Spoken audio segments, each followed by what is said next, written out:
Good morning, everybody. Vagrant Gaming, and this is just a quick run through of the daily mission, which is nice because it's a boss rush. I think it's about 3 fights altogether, and so it's easy to 5-star mission like this. And it's also a good mission to pick up some EISOs. Ooh, pardon me. So, I picked up Quake recently, trying to get her some experience. She's nice because her first attack has flanking on it, but the moneymaker for this team is a combination between my agent and Star Lord. I originally ran this setup to do mission 1.12.2, just to grind command points like we all do. And this combination works really great for that. So I figured the daily mission isn't a bad way to show it off either, because it also is very effective here. It's basically using the Mandible, 2 pieces of the Formican set from the last Special Ops, and then Spray and Pray for the Rising Up. So, I'll explain why Rising Up is so important in a moment. So, open up with Rising Up. And what's nice about the Rising Up is it works for Quake and it works for the Mandible. So the Mandible there, that was a decent hit. And the way Quake works is her final attack has Finest Hour. So if you can get a bunch of those perks on her, like Agile, Strength, and Focus, and all that, the more of those you get, the more damage her final attack does. So you want to get as many of those stats on her as possible. Now, with the 2 pieces of the Formican set, I use the helmet for the combat data, makes it harder for them to dodge, and in addition to that, it allows the Mandible to get Finest Hour. So, it gets Finest Hour and it gets Exploit Opportunity. So it'll do more damage against targets with cornered, exhausted, impaired, neutralized, off-balance, staggered, or winded, and in addition to that, deals extra damage while affected by Agile, Focused, Fortified, and Strengthened. Now, Star-Lord Spray and Pray hits both of those criteria. It puts cornered and impaired on your enemy and then buffs you with the Finest Hour perk. And it's random how many you get, but that makes that attack perfect to work alongside the Mandible. So I've got 3 of those. 1, okay, I just get fortified in the tech upgrade, so this isn't going to be like a groundbreaking hit, but it's still decent. Now see, Quake's last attack here, as you can see, that on the bottom there it says Finest Hour.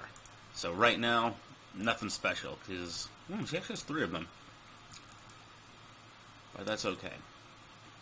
I usually open with Frack Attack for the flanking. And actually, because of that ant pheromone, she got a flanking effect regardless. So there's a Trick Shot, which also helps for Exploit Opportunity, and then Spray and Pray, which does that and gives us a potential for a Rising Up perk. And the Mandible counters pretty much every attack they do. And even though I've out-leveled the weapon a bit, it still does decent damage. And that last shot, nice. Decent 3k hit. Now, so far in that match, the hits weren't anything special, but if you keep using this combination, you'll see that you'll get some really, really solid hits with it. So let's go into this last battle. Now that you've got a rough rundown of what I'm doing and how it works, hopefully we'll get a decent demonstration from this fight here. Not everybody has this set up, but if you do, it works really nice. And there are probably other characters you can use to get the Rising Up perks. I can't think of any off the top of my head right now, but Star-Lord's my favorite because the debuffs he puts on the enemies at the same time as the buffs you get on your team, it's just a really nice combination. That interrupt came from, I grabbed the Hawkeye Avengers Age of Ultron EISO, and I put that on my agent, so he can potentially interrupt enemy attacks with Brawl, which is a good time. Yeah, there we go. That's more like it. A nice 5,000 points of damage on the counter there. It's in 37. And once I use this tech upgrade, it'll hopefully do more damage. Actually gonna... Oh yeah, that's nice. That's nice. And, another thing is, I could just use this execute to get rid of both, but I'm not going to, so I can show off something else. As we see here, Star Lord also has an attack that exploits opportunity. Oh, it's got Paragon Exploiter too. Keep forgetting about that.